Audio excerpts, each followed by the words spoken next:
Assalamualaikum warahmatullahi wabarakatuh.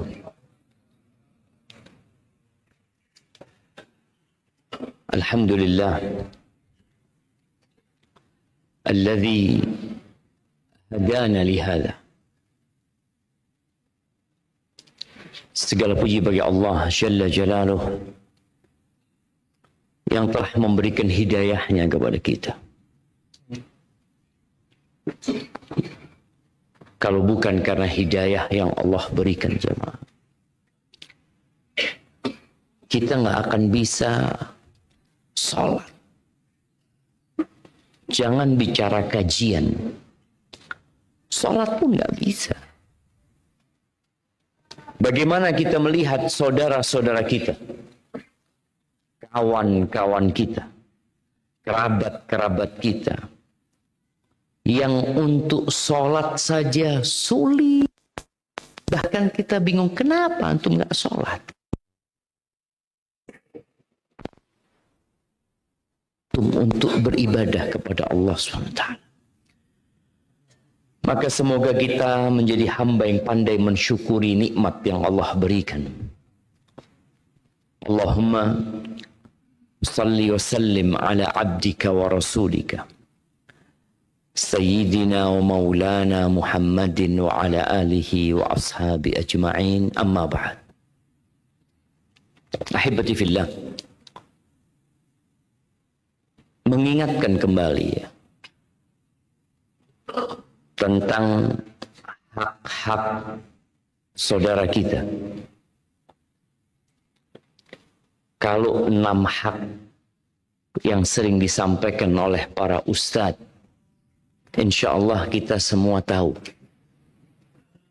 Nah, Nabi SAW mengatakan hakul muslim alal muslimi sid. Muslim atas muslim lainnya itu ada berapa? 6. Siapa yang menyebutin? 6.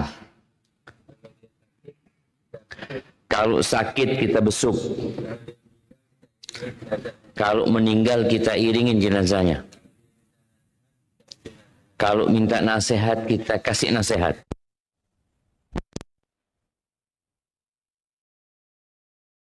Kalau dia bersin kemudian mengucapkan alhamdulillah, kita doakan.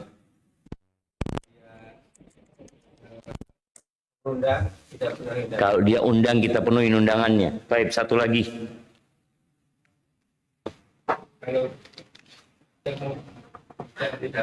Kalau berjumpa kita kasih salam, masya Allah, barakallahu fikum. Baik, itu hak saudara kita. Tapi ada satu hak yang sering kita lupa.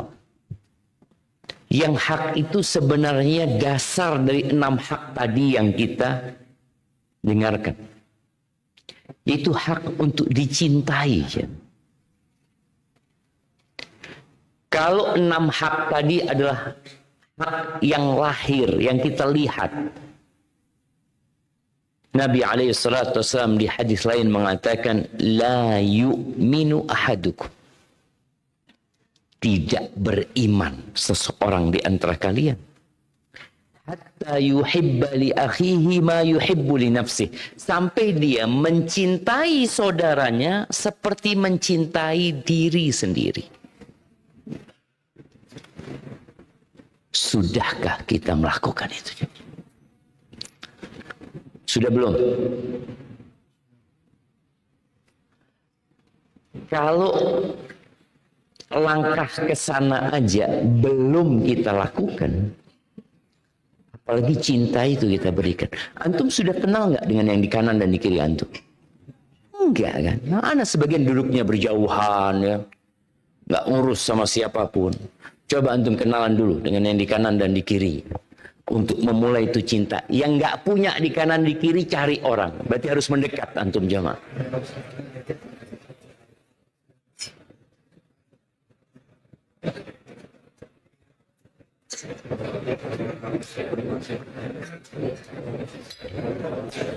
Tanya namanya, dari mana, sama profesinya itu.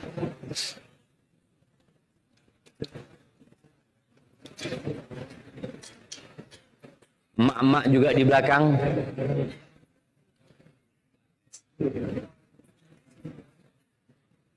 Sudah, kalau anak tunjuk, anak mau tanya, benar nggak sudah kenal? Iya, antum. Iya, siapa namanya yang di kanan antum? Hah? Oh, Anwar. Kok jadi Anwar namanya? Gimana mau cinta namanya Ali dipanggil Anwar jemaah? Kasih adanya buat beliau. Nah. Baik, apa kerjaannya? Oh, pelajar dia. Baik. Kalau yang di kiri antum? Astagfirullahaladzim. Coba kenalan lagi.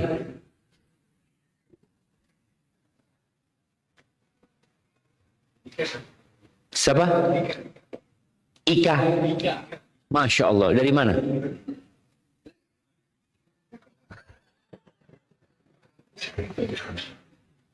Antum kasihkan buat yang di kanan, di kiri antum. Ini kayaknya nggak cocok ini. Buat emak-emak ini. Nah. Sama ini juga. Kasihkan sama buat siapa? Ika sama Anwar. Ika sama Anwar yang dikasih. Siapa Anwar? Ali. Masya Allah. Mau dipanggil Anwar Ali? Nggak mau kan? Ahibati billah. Di rumahku ada surga. Atau di surga ada rumahku. Atau rumahku surgaku. Mana yang akan kita bahas ya? Kalau di surga ada rumahku, itu cerita Khadijah yang sudah punya rumah di surga Allah Azza wa Jalla. Ya, ketika di dunia Khadijah hidup dengan penuh perjuangan. Bagaimana mendampingi Rasulullah sallallahu alaihi wasallam berdakwah. Dimaki suaminya. Disakiti dengan berbagai macam tindakan orang-orang musyrikin. Diboikot 3 tahun sehingga harus meninggalkan rumahnya radhiyallahu taala anha. Tapi Allah Azza wa Jalla memberikan jaminan rumah di surga buat Khadijah radhiyallahu anha. Kita udah punya belum? Allahu a'lam. Sebagian kita sibuk membangun rumahnya di dunia, tapi lupa dengan rumahnya di surga Allah Azza wa Jalla. Dia sibuk merenovasi rumahnya. Dia ingin rumahnya lebih luas lagi. Dia ingin rumahnya lebih indah. Dengan berbagai macam perabotan yang membuatnya menjadi mewah. Tapi pernahkah dia berpikir ketika duduk bersama suami dan anak-anaknya, atau ketika suami duduk bersama istri dan anak-anaknya, kita nih udah punya rumah belum di surga? Yang di dunia pasti ditinggalin, udah pasti. Itu udah lihat rumahnya orang-orang kaya. Belum mati aja udah ditinggal. Ditinggal ke rumah sakit. Mati di rumah sakit. Nggak mati di rumahnya. Apalagi kalau kita meninggal dunia. Asiyah binti Muzahim minta rumah di surga Allah Azza wa Jalla. Padahal dia di dunia hidup di istana. Tapi seorang yang beriman dengan hari akhir, dia akan selalu memikirkan apakah di sana sudah ada tempatku nanti. Kita mau pindah, cepat atau lambat. Apa doanya istrinya Fir'aun? Minta rumah. Antum pernah minta rumah nggak sama Allah? Pernah. Apa doanya anda mau dengar? Iya, nggak apa-apa bahasa Indonesia. Apa doa antum? Jangan ngarang sekarang ya, maksudnya dibaca sebelumnya gitu. Iya, apa yang sebelumnya biasa antum baca?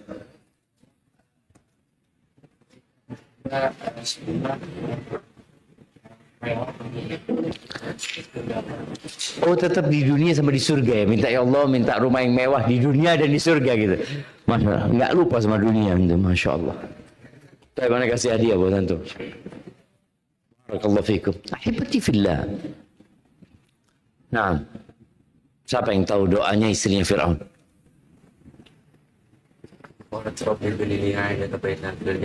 Rabbi ibnili indaka baitan fil jannah. Masya Allah.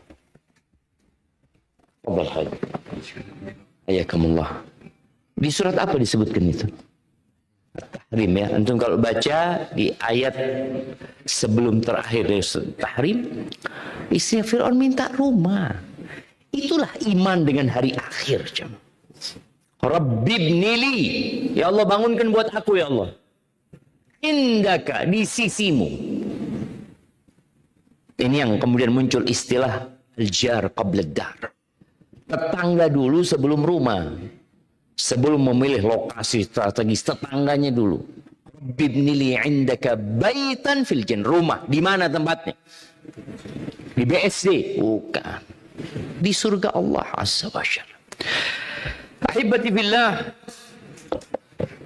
kita nih sering berdoa dan Nabi alaihissalatu wassalam mengajarkan doa itu dan beliau sering membaca doa itu. Doa kita Rabbana atina fid dunya hasanah wa fil akhirati hasanah wa qina adzabannar. Nah, ana mau tanya, artinya apa? Rabbana atina, baca doa itu enggak? Ya, Ustaz mau tanya apa artinya? Rabbana atina fid dunya hasanah. Apa artinya? Tahulah artinya. Wahai Rabb kami, berikan kepada kami kebaikan di dunia dan kebaikan di akhirat. Wa qina adzabannar, dan selamatkan kami dari apa? Dari api neraka. Masya Allah. Fadhal. Iya, dari api neraka. Yang namanya kebaikan di dunia, kebaikan di akhirat, semua bentuk kebaikan jemaah. Diselamatkan dari api neraka karena orang yang dapat kebaikan di akhirat belum tentu selamat dari api neraka. Apa pasti selamat? Pasti selamat enggak? Ada orang yang masuk surga lewat neraka dulu. Iya, dia akan dapat kebaikan nanti di akhirat, tapi diam di neraka dulu enggak. Kita nggak mau ya Allah selamatkan kami dari api neraka. Itu doa minta masuk surga tanpa azab.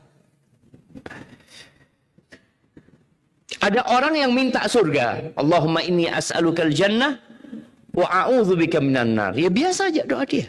Tapi ketika dia mengatakan waqina azabannar, dia minta masuk surga tanpa azab. Di antara penafsiran Rabbana atina fid dunya hasanah ya. Diriwayatkan dari Ali bin Abi Thalib. Ali mengatakan bahwasanya fid dunya hasanah adalah al-mar'atul hasana, adalah istri yang baik. Di akhirat hasanah adalah mendapatkan bidadari surga.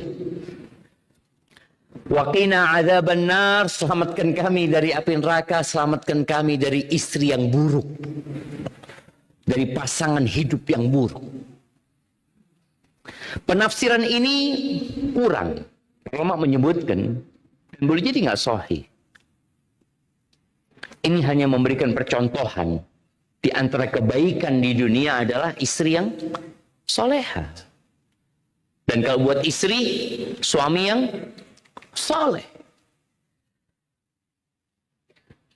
Ada orang yang mengistilahkan kalau di rumahnya itu istrinya nggak soleha, dia mengistilahkan wallah rumah anak kayak neraka. Ada yang rumahnya kayak neraka di sini. Maka lebih sering ke masjid ukhuwah daripada pulang ke rumahnya. Dia habis kerja, aduh nggak, kajian dulu lah, kata dia. Bukan karena semangat bekerja dan belajar, bukan. Karena malas pulang. Di rumahnya ada apa? Ada surga dan neraka? Ada neraka, ada yang seperti itu. Tapi yang jelas tadi, kita minta diselamatkan dari api neraka, benar. Masuk surga tanpa azab. Tapi di dunia ada faktor yang menyebabkan orang merasakan ya sedikitlah dari kenikmatan-kenikmatan yang ada di surga Allah Azza wa Jalla. Jamaah rahimakumullah, bagaimana kita menciptakan surga di rumah kita? Ada seorang anak yang malas pulang juga. Karena dia melihat abah ibu anak berantem terus, Ustaz. Nggak kuat, Ustaz. Makanya anak pulang, nunggu suasana tenang, damai. Bapak sudah masuk kamar, ibu masuk kamar, kamarnya udah beda-beda aja. Jadi anak ini ngelihat orang tuanya, ya Allah. Bapak di atas, ibu di bawah. Atau ibu di atas, bapak tidur di sofa. Enggak, bapak tidur di sofa supaya kalau qiyamul lail itu cepat bangunnya. Insyaallah. Dia kepingin dijauhkan dari api neraka. Maka kita harus berpikir bersama. Bagaimana di rumahku ada surga? Bagaimana anak-anak betah di rumah? Bagaimana ketika ayah datang, itu anak semua bergembira. Dan ketika sang ayah pulang, ayah pun gembira masuk rumahnya. Nah, ada anak-anak yang ayahnya kerja keluar kota, jemaah. Ini cerita anaknya sendiri sama anak. Kalau ayah, ibu ngomong, ayahmu mau pulang. Ya Allah, mau pulang ayah. Kayaknya belum waktunya, kata dia. Itu keberadaan ayahnya itu merusak kebahagiaan anak-anak dan sang ibu ini. Ada yang orang tua kalau anaknya masuk pesantren seneng, ya Allah, nah berangkat, nah alhamdulillah, nah bapak antar, nak. Karena ketika anaknya berangkat ke pesantren, orang tuanya alhamdulillah. Nih sekarang anak-anak mau pulang dari pesantren. Ada orang tua yang mulai mikir, ya Allah ya, mudah-mudahan liburannya nggak panjang anak-anak. Ahibati fillah, maka kita harus menghadirkan di rumah kita sifat-sifat penghuni surga. Baru ada surga di rumahnya. Di antara kalau bicara surga Allah Azza wa Jalla di surat Ali Imran 133, Allah mengatakan wasari'u ila maghfiratin min rabbikum. Kata Allah, bersegeralah kalian menuju kepada ampunan Allah. Jadi orang kalau mau masuk surga itu harus sering-sering minta ampun. Orang itu kalau kepingin di rumahnya ada surga, maka mereka harus sering-sering bermuhasabah, introspeksi diri, kemudian beristighfar, memohon ampunan kepada Allah Azza wa Jalla. Kenapa? Karena ingat, nggak ada dosa di surga. Sampai nanti orang itu tatkala sudah selamat dari neraka jahanam, mereka sudah melewati sirat, mereka nggak bisa langsung masuk surga. Mereka masih ditahan di namanya kontoroh. Kontoroh itu ujungnya, ada yang mengatakan itu ujungnya sirat. Ada yang mengatakan enggak, itu memang setelah sirat sebelum menuju ke pintu surga. Mereka ditahan dulu. Kenapa harus ditahan? Kan sudah selamat dari api neraka. Mereka harus dibersihkan dan disucikan. Di antara mereka baru diperkenankan masuk surga. Maka kita kalau ingin di rumah kita ada surga, semua anggota keluarga harus sering-sering istighfar.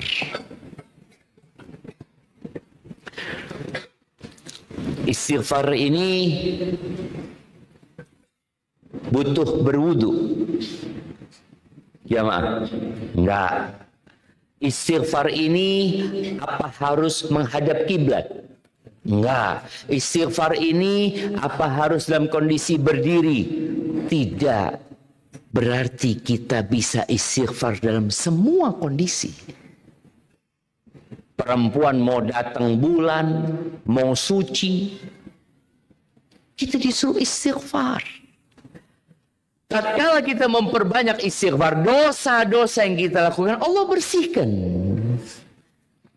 Tempat atau wadah kebahagiaan itu hati. Maka hati yang berkarat sulit untuk mendapatkan surga di rumahnya. Paling tidak berapa kali kita istighfar sehari jamaah? 100? Kurang lah. Habis sholat 3 kali. 6 kali 5 15. Terus habis sholat duha 100 kali. Udah 100? 15. Terus keluar toilet. Berapa kali antum keluar toilet? Ghufranak. Kita minta ampun keluar toilet. Ghufranak ya Allah. Minta ampun sama Allah Azza wa Jalla. Sebelum masuk waktu subuh, ketika Allah menyebutkan penghuni surga, apa kata Allah? Wabil ashari hum yastaghfirun. Di waktu sahur mereka istighfar. Maka tolong hadirkan itu sudah. Kita pakai yang minimal, bukan maksimal. Minimal kita istighfar di waktu-waktu itu. Selesai sholat duha, baca Rabbighfirli wa tub alayya innaka antat tawwabur rahim atau innaka antat tawwabul ghafur. Istighfar terus, ajak istrinya istighfar, ajak anak-anaknya istighfar, supaya ya aroma surga itu ada di rumah kita. Wa jannatin arduha samawati wal ard. Kita disuruh bersegera menuju surga. Tapi tadi mau ke surga harus ada maghfirah dari Allah, harus ada pengampunan dari Allah, harus ada rahmat dan kasih sayang Allah Azza wa Jalla. Mana yang lebih luas? Istighfar, afwan, maghfirah atau rahmat? Siapa yang mau jawab? Mana yang lebih luas? Maghfirah, ampunan, atau rahmat? Angkat tangan yang mau jawab. Naam. Rahmat. Kenapa rahmat lebih luas? Rabbighfirli warhamni. Rabbighfirli warhamni. Innaka antal ghafur ar-rahim. Kau maha pengampun, kau maha pengasih. Kenapa rahmat lebih luas daripada maghfirah? Yuk.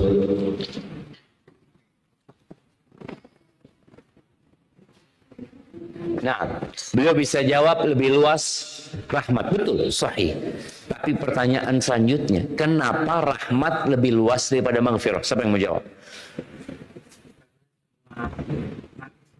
Atau bahkan mendapatkan rahmat dari Allah. Subhanallah, barakallahu fikum. Nah, karena rahmat Allah itu meliputi segala sesuatu, bahkan binatang-binatang pun, orang-orang kafir pun di dunia masih mendapatkan rahmat Allah Azza wa Jalla.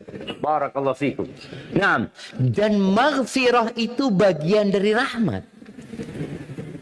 Maghfirah itu, ampunan Allah itu bagian dari rahmat Allah Azza wa Jalla. Maka tadi kita kalau mau masuk surga memang butuh ampunan Allah dan kasih sayang Allah. Nggak ada yang masuk surga dengan amalannya. Tapi kita masuk surga dengan rahmat Allah Azza wa Jalla. Baik. Dan ternyata di surga itu tidak ada omongan yang nggak enak, jemaah. Kita kalau mau rumah kita kayak surga, bagaimana omongannya suami ini enak, istri juga enak, komunikasi yang baik. Mungkin itu bahasanya.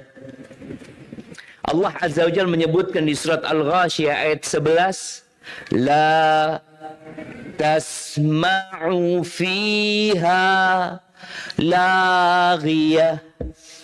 Nggak ada. Surga itu nggak ada engkau akan dengar omongan-omongan yang batil, omongan-omongan yang tidak berguna, apalagi yang haram. Yang nggak berguna aja nggak ada. Makanya kita tahu dalam agama kita, kalimat tolak ada nggak di surga? Ada nggak di surga kalimat talak? Antum capek sama bidadari itu, ya Allah sudah aku ceraikan engkau sudah. Ada kayak gitu? Nggak bakalan ada gitu. Si sebagian rumah orang itu kalau lagi marah sama istrinya, apa yang dia omongkan? Nanti saya ceraikan. Apa kita pisah saja? Kata tolak ini serius dan berguraunya sama. Nggak boleh bermain-main dengan kata-kata itu. Maka kalau ingin rumahnya ada surga, di rumahnya ada surga, tolong setelah memperbanyak istighfar tadi, kita tahu diri, kita bersihkan diri kita, bagaimana kita berkomunikasi dengan keluarga. La tasma'u fiha laghiya. Yang ada di situ ucapan-ucapan yang baik. Istri menghargai suaminya, omongannya penuh penghargaan. Suami menyayangi istrinya. Anak-anak yang besar menyayangi yang kecil menghargai yang besar. Dimulai dari mana ini jemaah? Dari suami istri. Kalau sang bapak omongannya enak sama istrinya, ketika ada seorang yang bertanya kepada Nabi SAW tentang hak wanita, beliau mengatakan SAW, antut'imaha idza ta'imta, engkau kasih makan dia kalau engkau makan.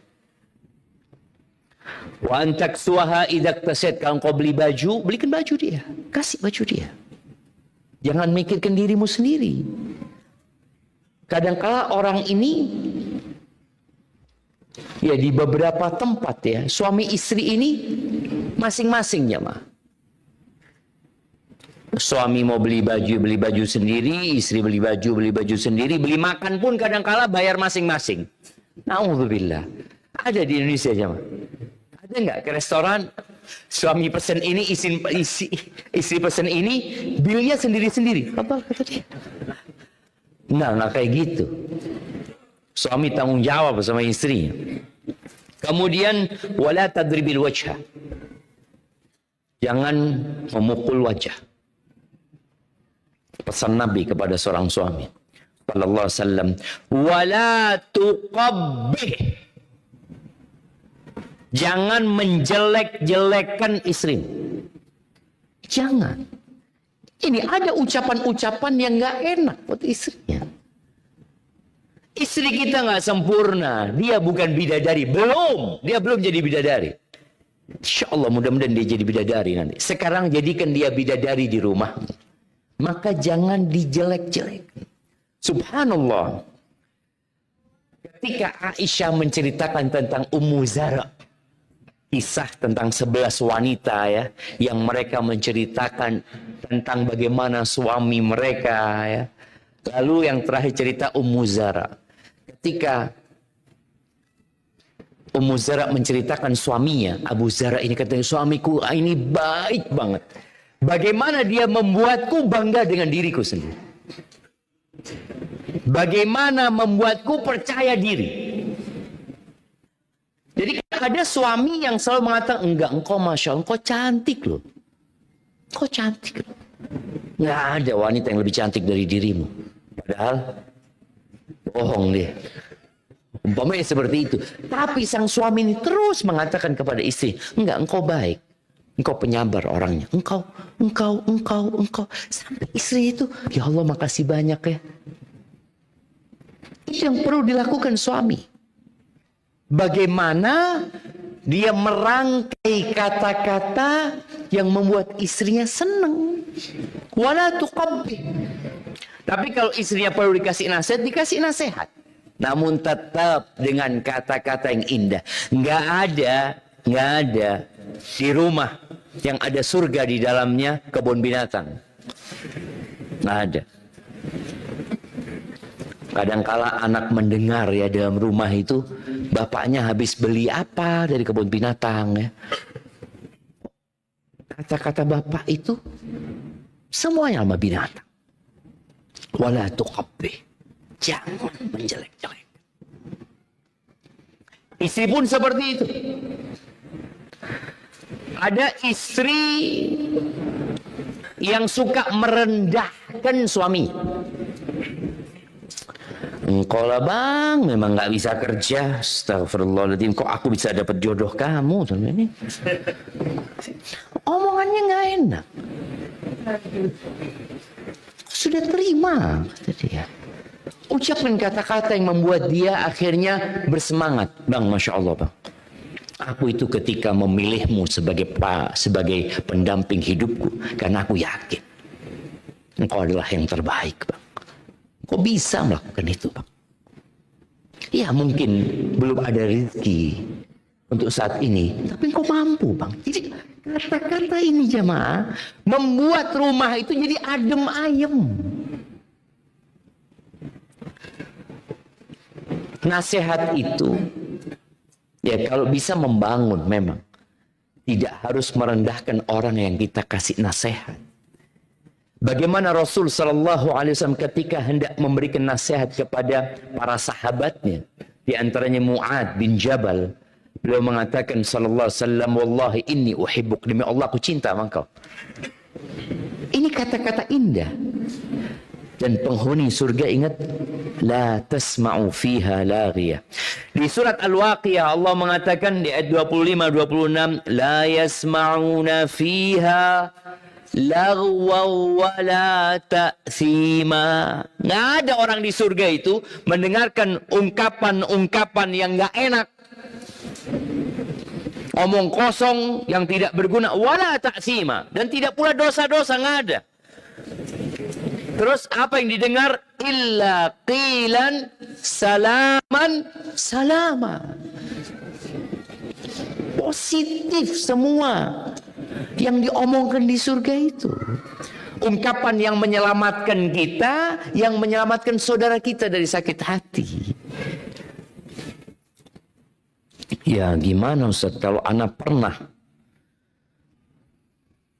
mengungkapkan omongan yang membuat istri anak sakit hati? Ada aja. Anak pun pernah mungkin melakukan hal itu. Apa yang perlu dilakukan?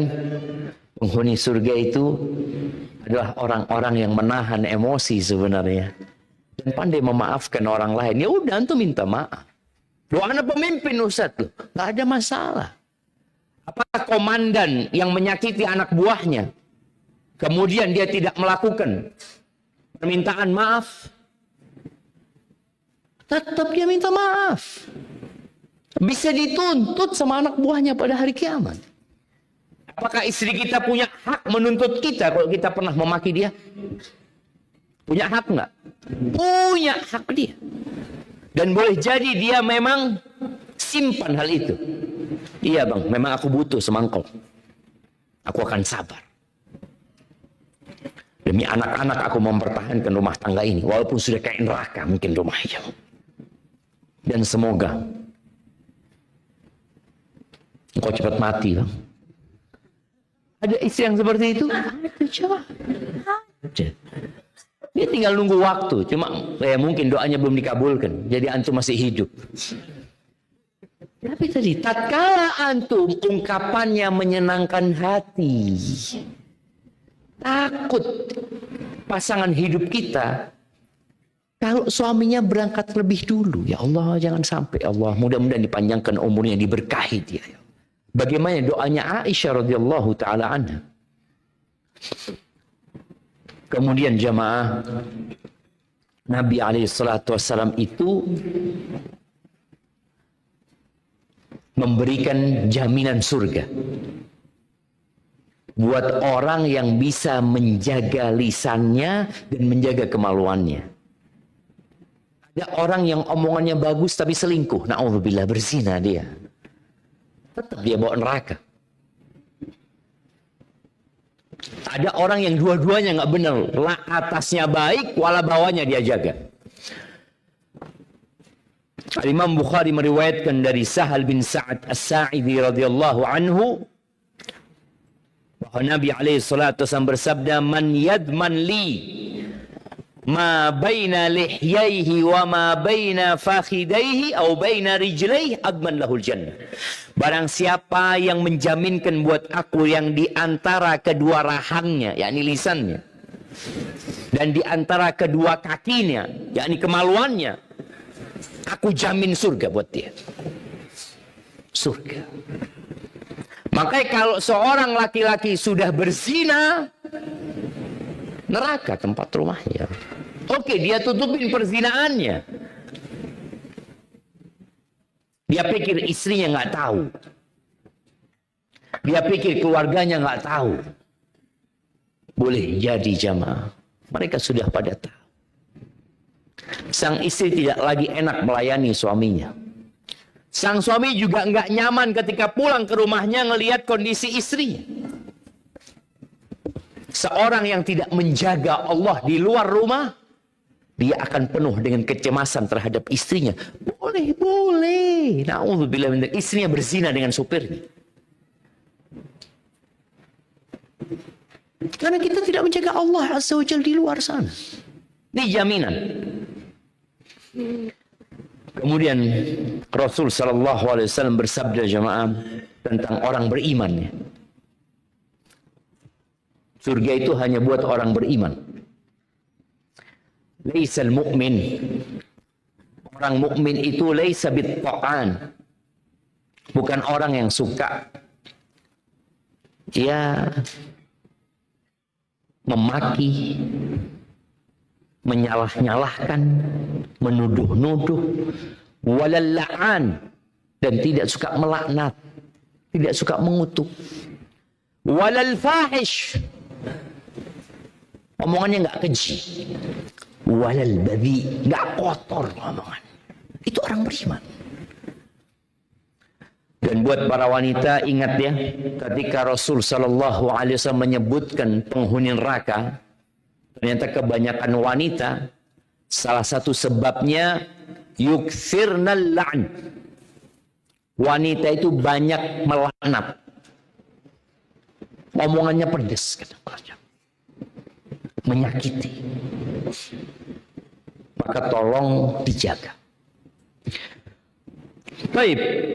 Kemudian sifat yang perlu diadakan juga di rumah kita adalah sifat menerima, qanaah. Karena penghuni surga itu qanaah. Ketika penghuni surga sudah di surga, sebagaimana diriwayat Imam Muslim, Nabi alaihi salatu wasallam mengatakan, "Idza dakhala ahlul jannah al-jannah."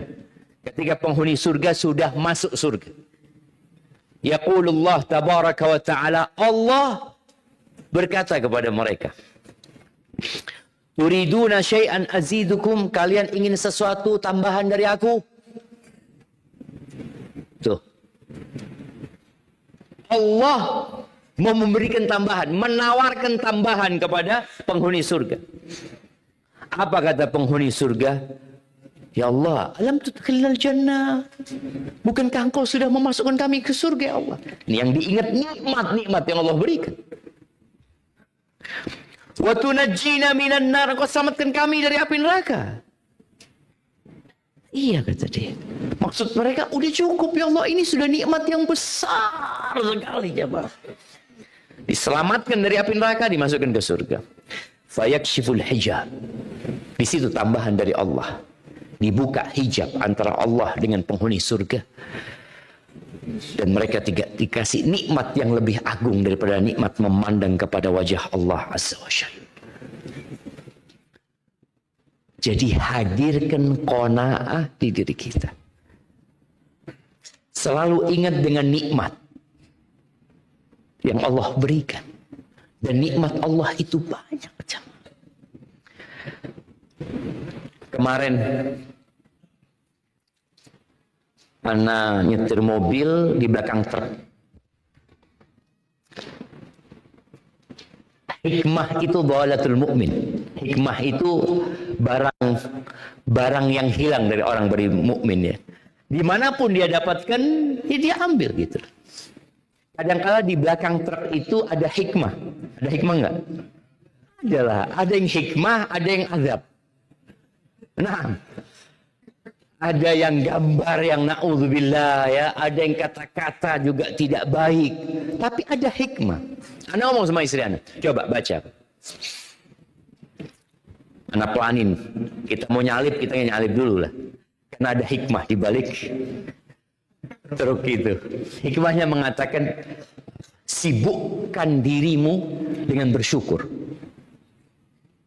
Sampai engkau lupa caranya mengeluh.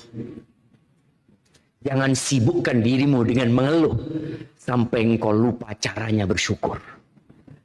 Anak ngomong, Masya Allah, supir bus ini dia ingin kasih pelajaran buat yang di belakang-belakangnya itu. Sahih jemaah, kita ini perlu menyibukkan diri kita dengan bersyukur. Ya Allah, alhamdulillah, alhamdulillah. Setiap sholat nggak sah sholat antum kalau antum tidak mengatakan alhamdulillahirabbil alamin.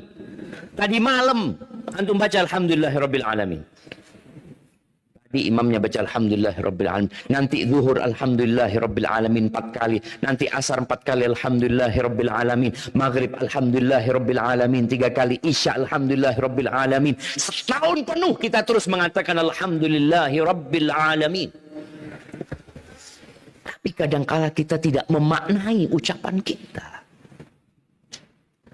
Sampai Rasul Sallallahu Alaihi Wasallam dalam kondisi tidak menyenangkan, apa yang beliau katakan? Nah, alhamdulillah ala kulli hal, masya Allah, betul. Kasihkan beliau. Yang nggak tahu anak kasih ini.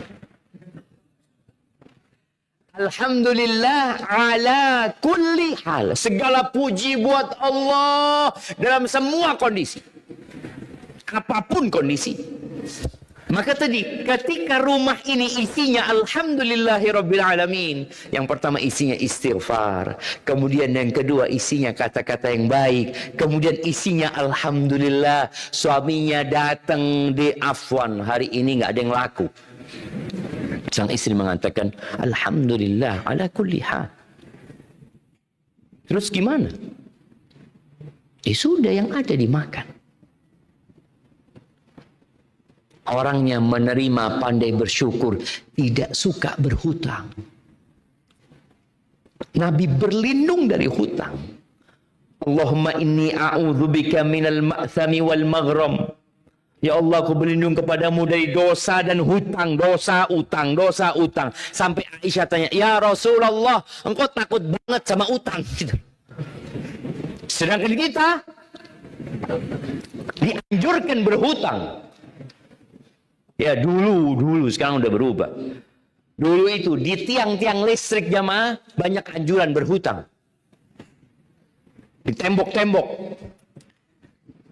Apa tulisannya biasanya? Butuh dana cepat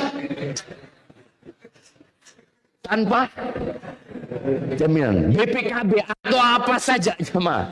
Itu anjuran berhutang loh jemaah. Antum yang nggak mau utang lihat itu, oh Bismillah kayaknya langsung difoto sama antum, cari sekarang pinjol. Antum lihat iklan-iklannya jemaah ya. Begitu indahnya. Siapa yang sering dapat iklan pinjol? Berarti sudah melakukan pinjol. Karena dia biasanya mendeteksi itu jemaah. Jangan, nerima sudah. Nggak harus motor, ya udah. Nggak bisa beli motor baru, udah motor yang bekas. Ana masih ingat awal beli mobil 17 juta. Tahun 2013 ya. Bensinnya campur dorong, alhamdulillah. Karena kita tinggal di perumahan dosen, jadi kalau sudah pagi mau berangkat tinggal calling mahasiswa. Oh, mahasiswa hormat sama ustadz, mau ngapain ustadz? Dorong mobil dulu. Sampai terakhir kita beli kabel jemaah. Kabel buat apa? Buat jumper itu. Subhanallah. Tapi karena nggak punya utang, tenang jemaah. nggak punya utang. Tapi ketika mobil antum bagus, motor antum bagus, dan antum punya utang sampai rumah ketemu istri, ini sudah akhir bulan, gimana bayar utangnya? Rumah kalau masih utang juga orang. Maka tadi perlu menerima. Kondisikan itu sudah kondisiku seperti ini sekarang. Kalau memang antum mau hutang dan hutangnya tidak bertentangan dengan agama dan antum punya kemampuan insya Allah melunasi hutang itu, ya mungkin boleh. Tapi jangan karena ambisi antum berhutang. Hutang itu karena kebutuhan, bukan karena ambisi.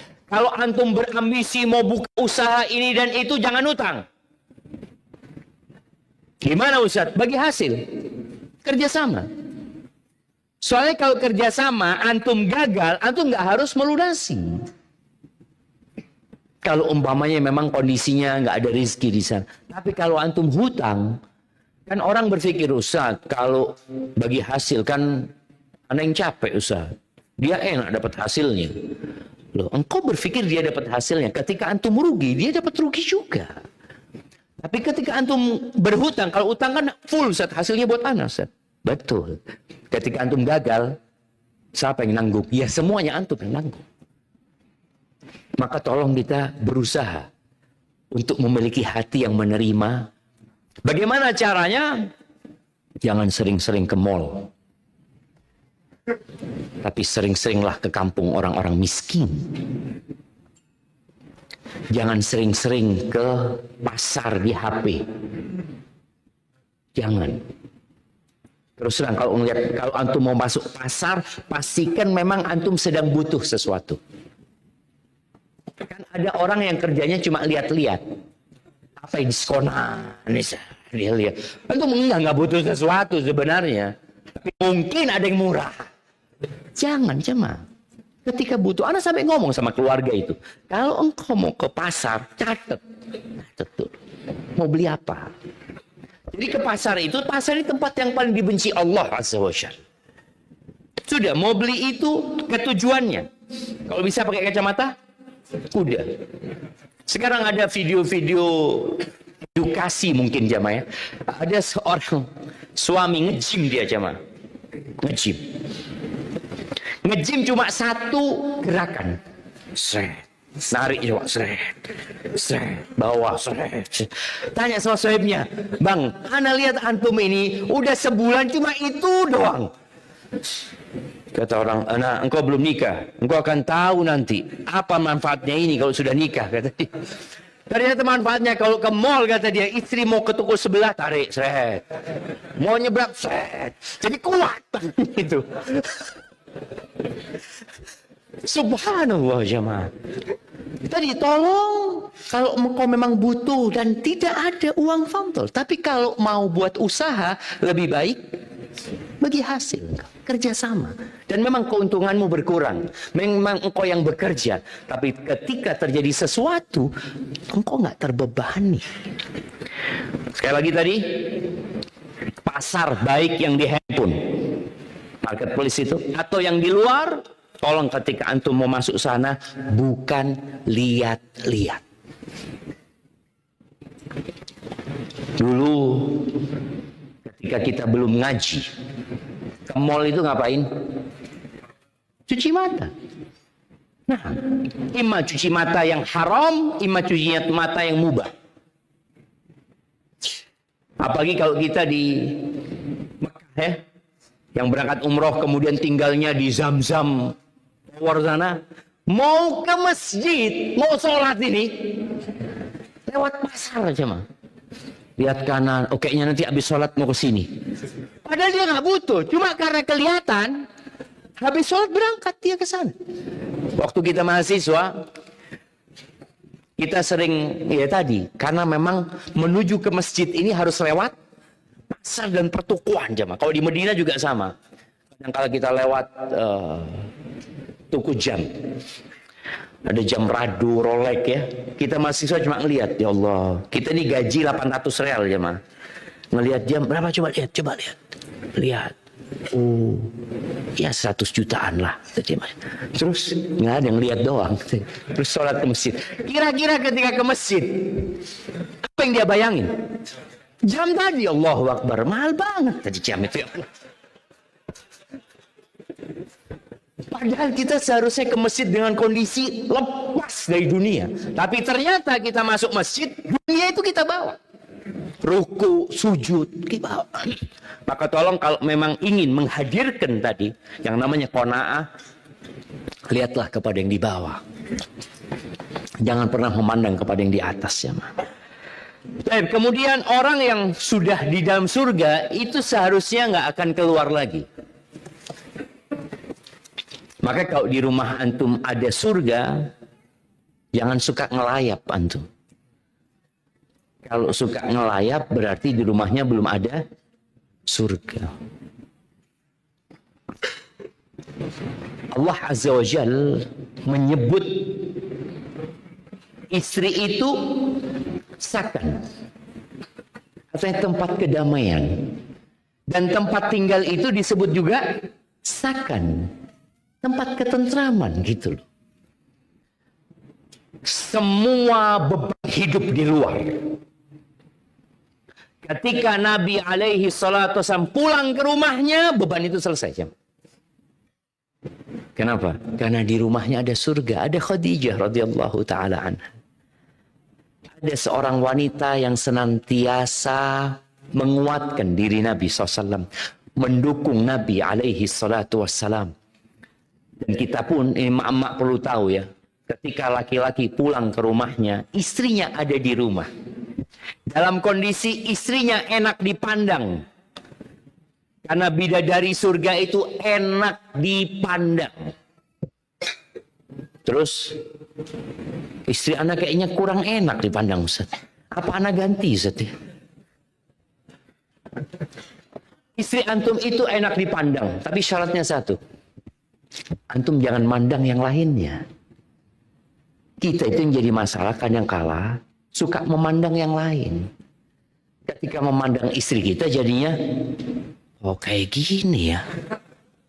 Coba-coba dari sebelah anak lihat. Enggak, tetap gitu loh. Maka istri hendaklah senantiasa bersolek. Ya, bicara cantik sudah pernah kita bahas bahwa semua perempuan itu cantik pada hakikatnya. Tinggal bagaimana dia mempercantik dirinya. Bukan dengan skincare. Enggak. Ya, dengan akhlak yang mulia, dia menjaga tubuhnya. Karena kadang-kadang perempuan kalau sudah menikah merasa dia sudah laku. Sudah jadi istrinya orang, enggak lagi merawat tubuhnya. Dulu jamaah, waktu ana masih mahasiswa di Jakarta nih, di Lipia itu, tiap beberapa menit di depan rumah itu, kan rumah kita di kampung, lewat siomay, wah, nanti lagi ada roti, ada apa, sampai kita lihat tetangga-tetangga kita ini setiap ada lewat, kan siomay, nggak memperhatikan tubuhnya, makan lagi, enggak. Kita harus tahu diri, jaga tubuh itu. Karena tubuh kita ini, sebagaimana disebutkan oleh sebagian ulama, badannya manusia itu adalah markabun ilallah, kendaraan menuju kepada Allah. Tubuh kita ini kendaraan. Antum kalau kendaraannya mogok, nggak bisa datang ke tempat ini. Sebagian orang mau datang ke tempat ini sakit dia, nggak bisa datang. Artinya kendaraannya nggak bisa mengantarkan dia. Maka buat para wanita khususnya tolong dengarkan firman Allah Azza wa Jal, waqarna fi buyutikunna, di surat Al-Ahzab ayat 33 ya. Tinggallah kalian di rumah kalian. Jadi hukum asalnya perempuan itu di rumah. Loh, bagaimana wanita berkarir kalau dia di rumah?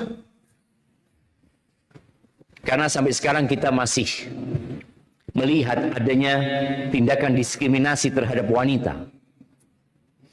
Bentuk tindakan yang paling berbahaya itu ketika beranggapan ibu rumah tangga tidak bekerja. Ini diskriminasi. Dan ini harus diperangi. Ketika seorang ditanya, ibu kerjanya apa? Katanya, enggak, saya enggak kerja. Saya ibu rumah tangga. Oh, enggak kerja ibu, ya Masya Allah. Terus suami yang kerja? Iya. Emangnya ibu rumah tangga enggak kerja aja mah? Baik, kalau istri antum di rumah, pegang handphone saja. Enggak kerja. Bagaimana kondisi rumah? Berantakan. Anak-anak rusak semuanya. Maka perempuan harus bangga ketika tinggal di rumahnya. Kenapa? Oh, Allah yang memerintahkan kepada aku, bukan suamiku. Bukan suamiku, bukan ayahku. Bukan bosku. Tapi Allah mengatakan, waqarna. Kalian tinggallah fi buyutikunna, di rumah-rumah kalian. Sampai kita bisa menggambarkan ya, sholatnya perempuan di rumah lebih baik daripada di masjid. Masjid ini 27 pahalanya jemaah. Bayangkan juga ketika jarak masjid sama rumahnya 500 meter. 500 meter. Satu langkah dihapuskan dosanya. Satu langkah dikasih pahala. Satu langkah diangkat derajatnya. Perjalanan ke masjid. Perempuan ini nggak melakukan itu.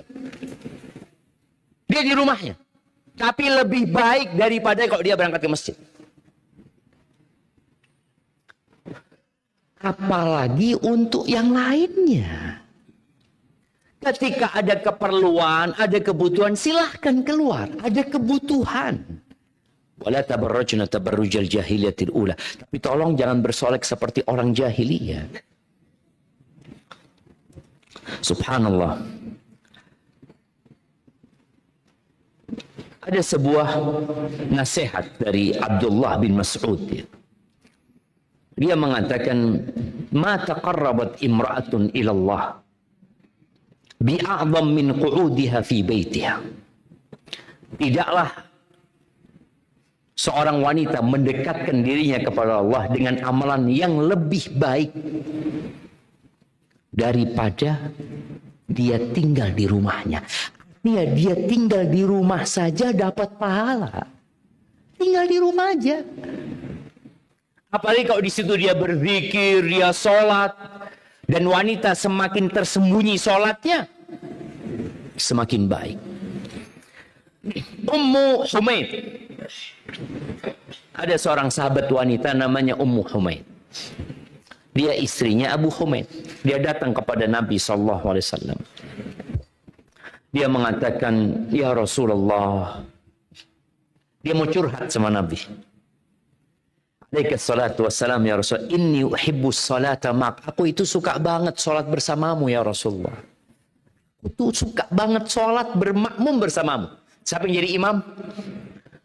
Nabi Muhammad SAW. Sholatnya di mana? Di Masjid Nabawi. Sekali sholat dapat berapa? 1000. Dapat 1000. Diimami Nabi Muhammad SAW. Apa kata Nabi SAW? Qad alimtu, aku tahu. Aku tahu. Engkau suka sholat bersamaku. Aku tahu. Tapi nggak melarang. Tapi Nabi memberikan pencerahan. Dia mengatakan, wa salatuki fi baitiki khairun min salatiki fi hujratiki. Engkau tahu, sholatmu di kamarmu itu lebih baik loh daripada sholatmu di rumahmu. Yakni di ruangan keluarga ya. Kadang-kadang di rumah itu ada musola yang buat keluarga. Enggak, sholatmu di kamarmu sendiri itu lebih baik daripada sholatmu di ruang keluarga sana. Wa salatuki fi hujratiki khair min salatiki fi dariki.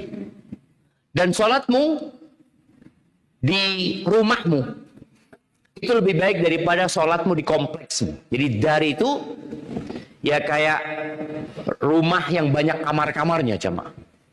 Jadi sholatmu di tempatmu yang secara khusus itu lebih baik daripada sholatmu di kompleksan. Dan sholatmu di kompleksmu itu lebih baik daripada sholatmu di masjid kampungmu.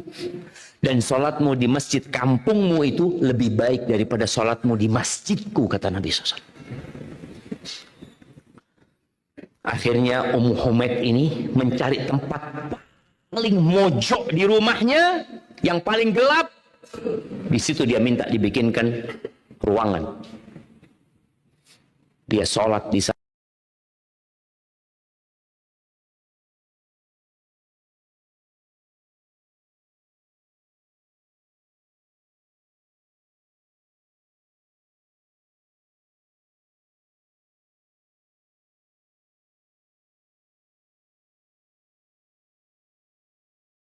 sampai mati. Kita ini semua berusaha untuk menjadi ahsanu amal. Apa yang paling baik amalannya? Bukan bicara paling banyak, tapi paling baik. Ketika itu lebih baik buat wanita, loh, kenapa kemudian dia berangkat? Oh, siap Ustaz. Jazakallah khair Ustaz. Hadisnya sahih. Sahih. Rawahu Ahmad. Siap. Ana sudah mulai sekarang nggak akan ke masjid lagi Ustaz. Nggak ke masjid. Tapi tiap hari ke mall. Loh, ya katanya Ustaz lebih baik di rumah. Iya lebih baik di rumah, Bu. Kalau sholat lebih baik di rumah, apalagi ke pasar. Pasar itu tempat yang paling dibenci sama Allah. Tempat yang paling dibenci sama Allah itu pasar. Dan tempat yang paling disukai Allah adalah masjid. Ke masjid aja antum suruh ke rumah, apalagi ke pasar.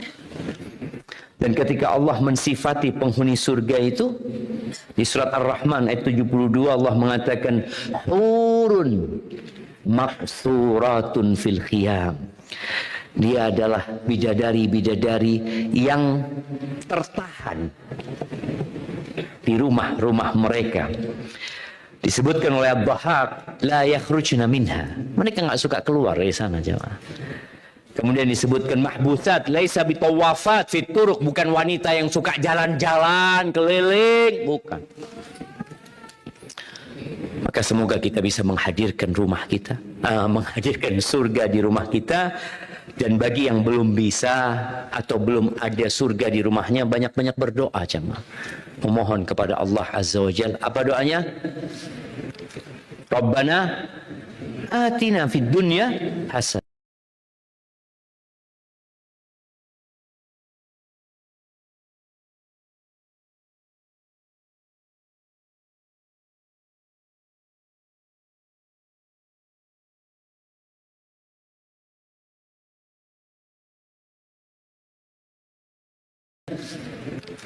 Rabbana atina fid dunya hasanah wa fil akhirati hasanah wa qina adzabannar.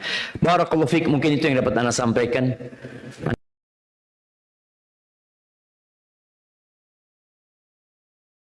Adzabannar. Barakallahu fiik, mungkin itu yang dapat Anda sampaikan. Anda lihat matahari sudah terbit, jemaah.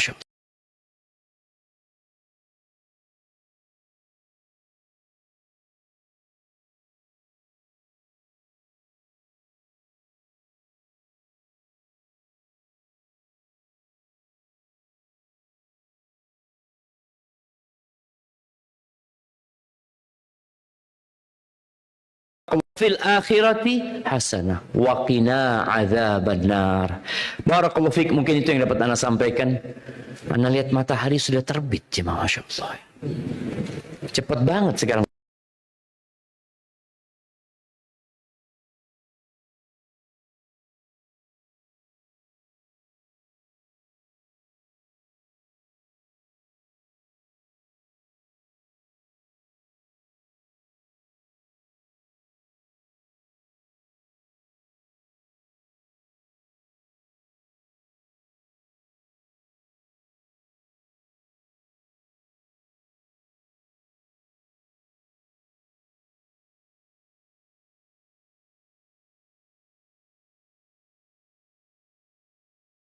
Matahari. Matahari sudah terbit, jemaah. Masyaallah. Cepat banget sekarang terbitnya matahari. Semoga jadi manfaat buat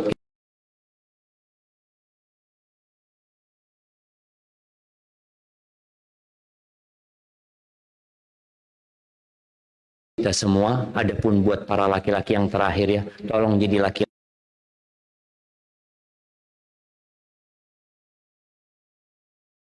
yang amanah, jadi suami yang amanah, laksanakan amanah.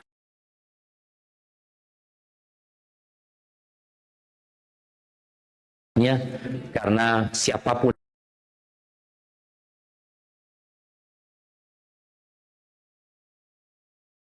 yang dikasih amanah kemudian berkhianat, nggak akan masuk surga.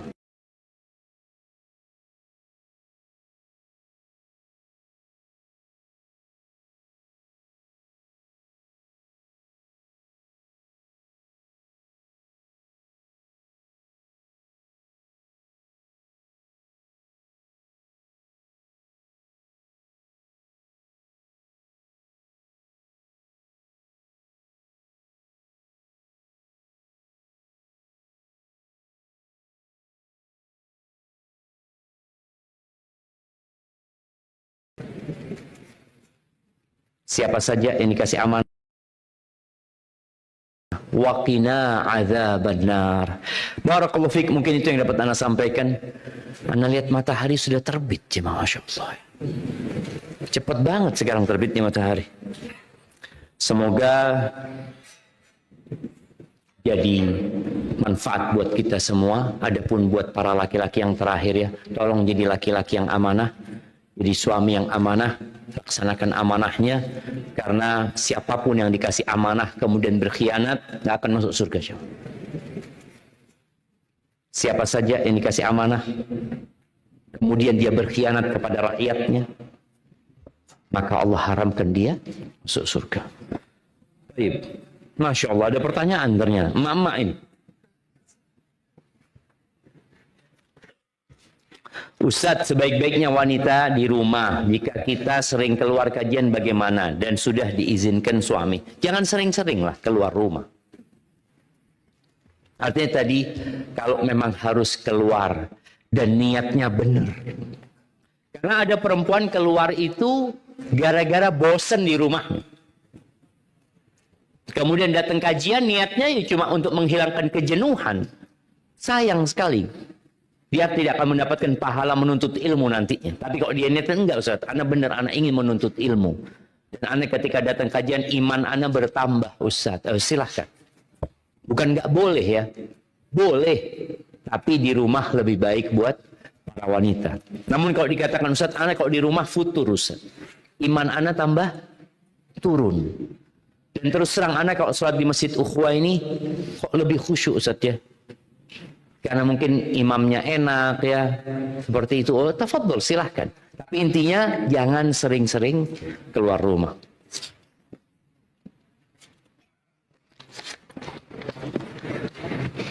Afwan Ustaz, mohon nasihatnya bagaimana jika wanita ibadah di luar rumah, iktikaf Ramadan di masjid, meninggalkan rumahnya, dan nasihat bagaimana jika kita di masjid ibadah dan bagaimana supaya tidak menjadi dosa. Ya, kalau wanita iktikaf nggak apa-apa. Memang iktikaf kalau dilihat istri-istri Nabi radhiyallahu taala anhunna, mereka ketika bulan Ramadan mereka iktikaf. Kenapa? Karena suaminya iktikaf juga. Jangan emak-emak suaminya kerja dia iktikaf. Anda sudah dikasih izin Ustaz sama suami gitu loh. Jangan minta izin untuk iktikaf kalau suaminya tidak iktikaf. Karena kau punya kewajiban untuk berkhidmat kepada suamimu. Dan kita tahu perempuan yang sholat 5 waktu, puasa Ramadan, taat sama suaminya, nggak pernah iktikaf nih. Taat sama suaminya tapi dia. Kemudian dia menjaga kehormatan dirinya, dipersilahkan masuk surga dari pintu mana saja. Jadi buat wanita yang memang dia ingin iktikaf dan suaminya mengizinkan dan suaminya juga iktikaf, tafadhol. Atau suaminya ada di luar kota, silahkan. Tanpa menelantarkan kewajiban dia. Karena ada emak yang iktikaf bawa anaknya semua. Dia sholat, dia ngaji, anaknya mengganggu jamaah yang lain. Tolong diperhatikan hal itu. Dan kita jamaah, kalau ada anak-anak, sabar. Alhamdulillah anak-anak itu ke masjid. Walaupun mungkin antum merasa terganggu, tinggal bagaimana kita menertibkan mereka. Tapi jangan diusir anak-anak itu. Karena ada orang-orang yang ketika anak-anak kecil ke masjid, diusir. Nah, ganggu aja. Ini main-main aja. Akhirnya nanti ketika dia besar, kita ingin dia ke masjid, dia nggak akan ke masjid. Dia akan mengatakan, dulu kita kecil ke masjid disuruh keluar sama kalian. Sekarang kita di luar masjid, sekarang sama kalian suruh, ayo sholat ke masjid. Sholat itu butuh pembiasaan. Butuh pembiasaan. Bagaimana dalam agama kita sejak umur 7 tahun anak itu sudah disuruh sholat padahal dia belum wajib sholat. Tuh anak nggak sholat nggak dosa. Sebenarnya yang dosa siapa? Orang tuanya kalau nggak nyuruh. Karena perintah Nabi SAW bukan buat anaknya tapi buat orang tuanya. Suruh anak kalian sholat sejak umur 7 tahun, suruh. Maka tadi bawa ke masjid anak-anak, tapi usahakan orang tua juga memperhatikan. Dan innamal mu'minuna ikhwah, orang-orang beriman itu bersaudara. Sedih anak kadang kala jamaah ya, ketika ngelihat anak-anak kecil itu orang tuanya nggak ada, orang tuanya bekerja, atau orang tuanya nggak ke masjid, sampai ada emaknya yang ngantarkan anaknya ke masjid jemaah. Kemudian ketika dia di masjid, nggak ada yang peduli sama dia. Artinya dia main di sana, ngobrol sama temannya, sudah qomat, dia udah iqamatus shalah, dibiarkan sama mereka. Karena, oh enggak, bukan anak-anak, bukan keponakan anak. Loh, itu anak saudara kalian. Anak saudara kita, jamaah. Makanya ketika antum masuk masjid, lihat anak-anak main-main, antum ayo masjid, ayo. Waktunya sholat sudah. Antum dapat pahala, jamaah. Barakallahu fikum. Mau bertanya? Berat ini kalau mau bertanya jemaah. Ana minum dulu. Bismillah.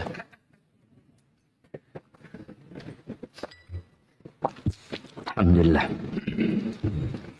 Apa hukumnya seorang suami yang kerap membandingkan istrinya dengan istri teman-temannya? Dalam hal ini khususnya tentang karir atau pekerjaan.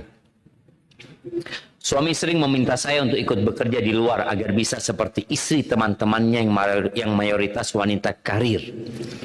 Beliau meminta saya untuk ikut tes CPNS, jadi konten kreator, dan juga mencari beasiswa S3 di luar negeri. Saat ini saya hanya ibu rumah tangga yang mengasuh 2 anak yang masih kecil dan masih butuh bimbingan terutama dalam hal adab dan tauhid. Saya merasa pengorbanan saya selama ini dengan melepas karir dan ikut merantau dan mengabdi kepada suami tidak dihargai. Alhamdulillah secara materi kami tidak kekurangan sama sekali. Dan Masya Allah, tahun depan kami akan berangkat umroh. Saya hanya merasa bahwa suami saya seperti itu hanya karena agar ada yang bisa beliau banggakan dari istrinya di hadapan keluarganya dan teman-temannya. Terima kasih Ustaz. Masya Allah jamaah ya. Lingkungan itu memang mempengaruhi jamaah. Jika lingkungannya itu wanita-wanita yang buka-bukaan, yang pakaiannya terbuka, maka sang suami nggak bangga dengan istrinya yang menutup auratnya. Bahkan dia malu untuk membawa istrinya. Karena dilihat lingkungannya seperti itu. Ketika istrinya sebagai ibu rumah tangga dianggap tidak berkarir, adakah karir yang lebih tinggi daripada menjadi ibu rumah tangga? Nggak ada. Jadi karir tertinggi seorang wanita itu ketika dipanggil ummah, ibu, bunda. Imam Bukhari sampai hari ini, nah, ana mau kasih hadiah. Semuanya udah bawa pulang tentu. Nah, jamnya ana kasihkan juga. Apa ya? Nah, kayaknya wakaf nih, nggak boleh nih. Siapa namanya ibunya Imam Bukhari?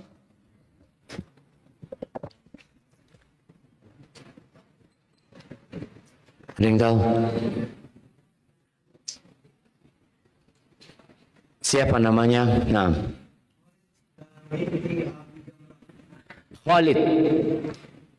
Namanya Khalid. Ya, Khalid. Siapa namanya? Ummu itu bukan nama. Ibu. Itu lagi tadi. Ummu itu artinya karir. Ummu Muhammad, Ummu Khalid, Ummu Ismail. Ummu itu karir. Dia bunda. Nah, Aisyah namanya. Bintu siapa? Nggak tahu juga. Maimunah. Putrinya siapa? Iya, putrinya siapa Maimunah ini? Hah? Binti Hamid. Iya, betul. Betul, dapat dari mana tuh? Ngarang atau gimana aja mah? Oh, nyontek. Masya Allah. Tuh jamaah, kita harus cari tahu. Secing siapa namanya? Nggak ada yang kenal orang-orang itu. Ada mungkin 1-2 orang Jadi tadi ketika kita membaca sejarah baru kita akan mengenal. Tapi Imam Bukhari Muhammad bin Ismail. Muhammad bin Ismail. Tidak ada nama maknya di situ. Nggak disebutin nama maknya. Siapa yang tahu nama mak ana? Yang nyontek-nyontek enggak? Nyontek-nyontek enggak? Muhammad, ana namanya Syafiq bin Riza. Bahasa terus Syafiq bin Riza. Syafiq gak ada yang tahu sama mak ana. Sampai meninggal dunia baru orang, oh namanya ibunya Ustadz ini. Dan karir terbesar seorang wanita itu ketika dia bisa mendidik anak-anaknya. Tadi jadi ummu akhirnya dia. Ummu fulan, ummu fulan, ummu fulan, ummu fulan. Bundanya fulan, bundanya fulan. Itu yang seharusnya tadi anak katakan ada diskriminasi terhadap para wanita. Dan tidak merasa mereka. Dan dianggap itu bukan karir. Bukan itu. Itu kerjaan orang desa. Karir itu ketika antum jadi apa? Jadi direktur. Baru disebut karir. Enggak, karir bukan cuma direktur, pegawai apapun dianggap karir. Oh iya, saya sedang di jenjang awal karir. Apa tugasnya? Resepsionis, karir sudah. Iya. Kita tidak merendahkan pekerjaan itu, jemaah. Tapi tolong jangan rendahkan pekerjaan ibu rumah tangga. Yang dianggap ini bukan karir. Maka apa tugas wanita tadi yang bertanya? Disinilah bagaimana dia memotivasi suaminya. Dia sampaikan kepada suaminya, aku nih sedang hendak membuatmu berbangga. Bukan sama aku, tapi sama anak-anakmu. Ketika juara satu, ada seorang ibu yang gak dikenal juga, dia mengatakan, ya Allah Ustaz, suami anak ini Ustaz, ketika pemberian penghargaan kepada anak-anak di sekolah, yang maju dia, padahal dia nggak pernah didik anak-anak. Datang lagi, ambil penghargaan, ya, difoto senyum-senyum. Emaknya di belakang. Aduh, na'udzubillah ini orang. Nah, jadi anda rasa anti bersabar, tuntutan suami tadi, kalau bicara anti berkarir, masih banyak karir yang lainnya yang tidak harus anti keluar rumah. Tapi salah satu penyebab kehancuran rumah tangga jemaah adalah membandingkan. Orang tua jangan pernah membandingkan anaknya dengan anaknya sendiri. Sama anaknya yang lain jangan pernah membandingkan. Oh, kok nggak bisa kayak kakaknya? Jangan. Kalau mau membandingkan, bandingkan dia dengan diri dia sendiri. Katakan, nak, engkau bisa, nak, engkau ingat waktu itu. Engkau bisa jawab loh. Insya Allah, nak. Jadi bandingkan dia dengan dirinya. Kalau anaknya itu punya kemampuan. Jangan bandingkan dengan orang lain.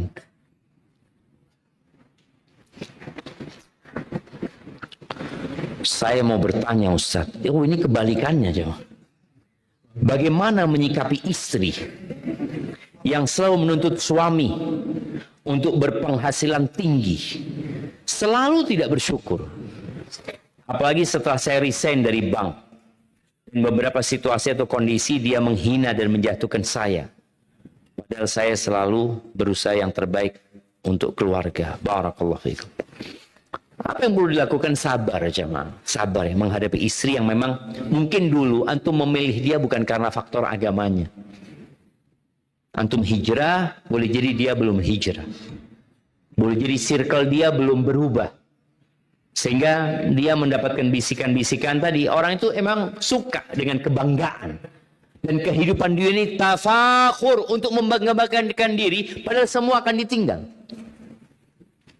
Maka tunjukkan perhatian antum. Ketika seorang suami yang mungkin penghasilannya sedikit, maka tolong antum kasih perhatian lebih kepada istri antum. Kasih cinta dan kasih sayang. Kasih waktu yang lebih banyak buat dia. Minta dia untuk memberikan masukan. Ajak dia berdiskusi.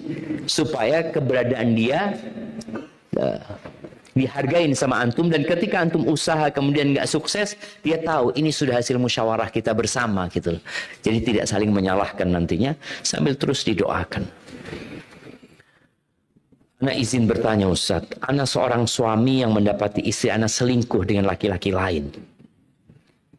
Apakah masih bisa Ustaz untuk ada surga dalam rumah tangga ana? Mohon nasihatnya Ustaz.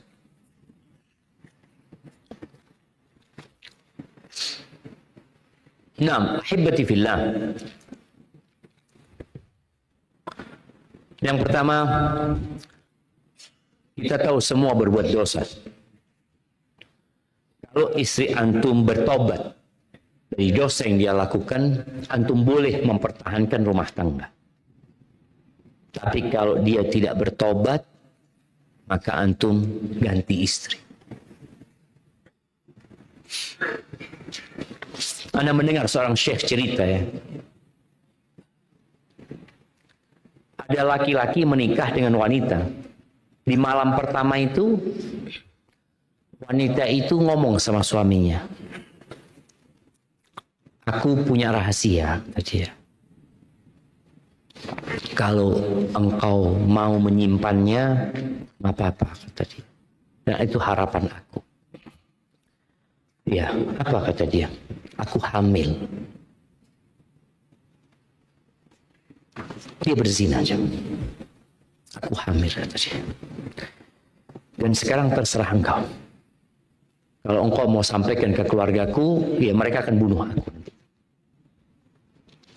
Kau sudah punya rahasia. Kalau engkau menutupi aku, semoga Allah menutupi aib-aibmu. Kata dia, oke. Kata dia. Shock suaminya nih jamaah.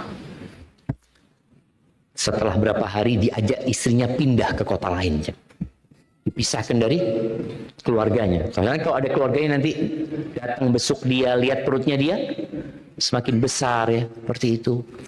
Sampai di kota itu suaminya bekerja yang nggak terlalu dikenal di kota itu, sampai istrinya lahiran di rumah itu. Ketika lahiran sama suaminya ini dibawa itu bayi jamaah, dibawa ke masjid pada waktu subuh jamaah. Orang sudah pada masuk masjid, bayi itu taruh di belakang jamaah. Dia sholat jamaah.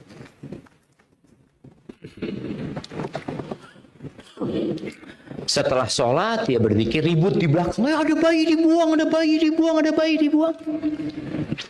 Dan anak pernah melihat bayi dibuang di masjid di kota Madinah. Anak pernah melihat. Subhanallah. Ketika sholat subuh juga kejadiannya. Di dalam kerdus ditaruh sama. Nggak dibuang ke sampah ya. Akhirnya sudah selesai sholat, orang ribut-ribut kata dia. Orang ribut-ribut, di sana pada ribut. Datang nih suaminya perempuan itu. Ada apa, ada apa? Ini ada bayi dibuang kata dia. Tapi anaknya siapa ini katanya? Anaknya siapa nggak ada? Sudah kalau kalian nggak mau anak bawa ya. Anak bawa, anak rawat anak ini. Tapi ingat ini bukan anak anak. Kalian saksi semuanya. Ini anak nemu kata dia. Iya kata dia. Kita jadi saksi kata dia. Iya. Dibawa sampai ke rumahnya. Diberikan kepada istrinya. Fadhal. Allah kembalikan anakmu dan Allah tutupi aibmu. Bayangin jemaah. Keluarganya nggak ada yang tahu jemaah. Ada yang tahu keluarganya. Cuma antara dia sama suaminya. Ya ini orang yang bertakwa kepada Allah, yang dia tahu istrinya bertobat, silahkan diterima jemaah. Karena orang yang bertobat Allah menerima tobatnya. Tapi kalau antum nggak mau ya nggak apa-apa. Tapi kalau dia tetap berzina, tetap berselingkuh, tidak bertobat, ya nggak boleh antum mempertahankan rumah tangga dengan wanita seperti itu. Bagaimana sikap ana jika suami suka mengungkit masa lalu? Nah ini tadi. Di surga itu la tasma'u fiha laghiya. Nggak ada omongan-omongan yang nggak nyaman, jemaah. Jadi bagaimana sikap istri terhadap suami yang suka mengungkit kesalahan masa lalu? Sering menyindir, menyinggung, padahal kesalahan yang anak perbuat pernah dia lakukan juga. Selama ini anak hanya diam. Karena jika anak bicara akan terjadi pertengkaran. Jazakallah khair. Ya. Apa tugas istri? Maka nasihat anak katakan seperti yang dikatakan perempuan tadi kepada suaminya. Katakan usturni satarakallah. Katakan mas, tutupi aku mas, tutupi kesalahanku mas, semoga Allah menutupi kesalahanmu. Sudah, minta itu aja. Karena kita semua punya kesalahan loh jamaah. Nggak ada manusia yang bersih dari dosa, nggak ada. Maka sampaikan mas, mohon tutupi kesalahanku, semoga Allah menutupi kesalahanmu mas. atau ya ucapan yang membuat suami jadi sadar bahwa ucapan dia nggak baik, nggak perlu dijawab dengan jawaban yang akhirnya menimbulkan pertengkaran. Kalau kemudian anak ngomong kayak gitu, dia marah Ustaz, ya jangan ngomong itu berarti. Pilih kata-kata yang lain.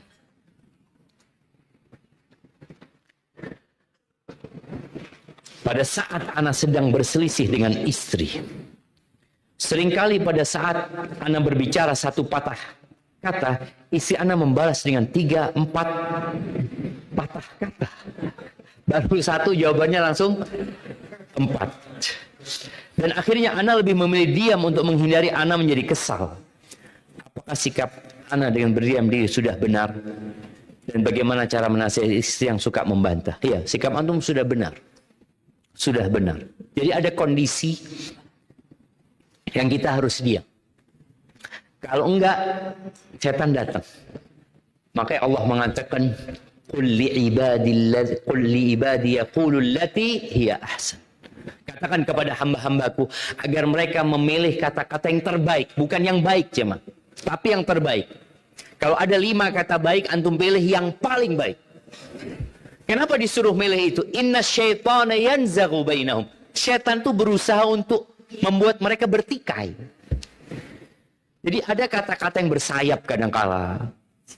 Dihindarin kata-kata itu. Baik, bagaimana ketika istri marah atau kita ngomong sama istri membantah? Antum jangan lanjutkan. Tapi cari waktu lain. Ketika istri sedang enak duduk sama istri sambil dipegang tangannya istri, ngobrol. Dan kalau ngobrol sama istri itu jangan berjauhan. Usahakan untuk berdekatan. Kalau ada tadi tangannya dipegang umpamanya, sehingga dari hati ke hati ngomongnya. Tapi kalau berhadap-hadapan, duduk sini kok. Sini. Sang istri, oh tunggu, siap. Ambil kursi dia duduk. Mau apa kok? Nah, berantem sudah jemaah. Ya, jadi suami tadi diam cari waktu lain untuk memberikan nasihat. Ada memang istri-istri yang suka membantah. Dan Nabi SAW diam jemaah. Diam. Karena kondisinya ini nggak sehat. Ini sedang sakit perempuan ini. Maka antum harus bijak.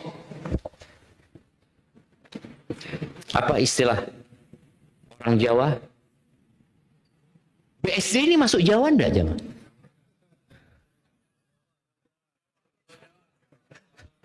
Kadang-kadang nggak mau, istilah Jawa, Ustaz kok Jawa, Ustaz? Kita bukan orang Jawa, Ustaz. Kita orang Jawa semua di sini. Sing waras ngalah. Iya, tapi jangan ngomong itu sama istri, sing waras ngalah. Enggak, antum berantem lagi. Enggak, dalam hati antum kata, iyalah. Nah, ini juga pertanyaannya, bagaimana cara menahan emosi? Terkadang emosi tidak terkendali atau lepas, dan apakah ada doa untuk menahan emosi? Nah, antum ketika emosi lepas katakan a'udzubillahi minasyaitonirrajim. Nasihatnya suruh diam sama Nabi SAW. Kalau antum harus ngomong. A'udzubillahi minasyaitonirrajim. Dan hayati bacaan antum, aku berlindung kepada Allah dari godaan syaitan yang terkutuk. Ini mau merusak tadi antara suami istri. Semoga dengan cara itu Allah selamatkan. Dan kalau antum emosi dalam kondisi berdiri, duduk. Dalam kondisi duduk masih emosi, rebahan. Pernah Abu Dzar radhiyallahu anhu yang meriwayatkan hadis ini. Beliau itu datang ke masjid mau minta tolong dari orang-orang itu. Ana butuh bantuan, kata dia. Dia mau bikin kolam buat air di kebunnya untuk mengairin kebunnya. Datanglah seorang. Ya, aku bantu engkau. Lagi bantu, mungkin dia terpleset atau apa, kolamnya malah hancur. Ini minta bantuan, malah kolamnya jadi rusak. Itu Abu Dzar nahan emosi jamaah sampai rebahan di tanah. Tadi hadis itu diamalkan gitu loh. Diamalkan sama beliau, karena beliau termasuk yang meriwayatkan hadis tersebut. Jadi kalau antum lagi istri tadi emosi nggak terkendali, antum lihat anak kecil kalau di mall lagi marah dan tantrum dia, apa yang dia lakukan? Coba antum juga sama sudah. Kalau antum berdiri, antum siap untuk melampiaskan emosi antum. Tapi kalau antum rebahan, antum lebih mau melampiaskan emosi itu harus duduk, harus ya sudah seperti itu. Jadi yang punya masalah itu, antum kayaknya harus bawa sejadah terus. Jadi kalau lagi emosi, beber sejadah. Selesai bawa gitu loh. Dan ini bisa dipraktekkan. Lama kelamaan antum nggak akan marahan lagi jamaah. Ini tips dari siapa? Rasulullah Sallallahu Alaihi Wasallam. Kalau berdiri duduk, kalau duduk rebahan. Kalau masih marah itu tadi antum tinggalkan tempat tersebut. Ali bin Abi Thalib radhiyallahu anhu ketika ada masalah sama Fatimah di rumahnya, keluar dari rumah ke masjid.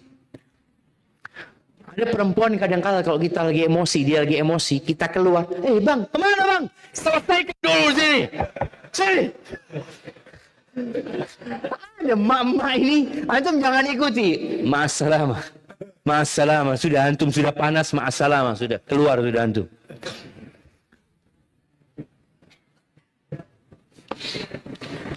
Apabila kita masuk surga, apakah kita bisa membawa keluarga kita juga masuk surga atas izin Allah?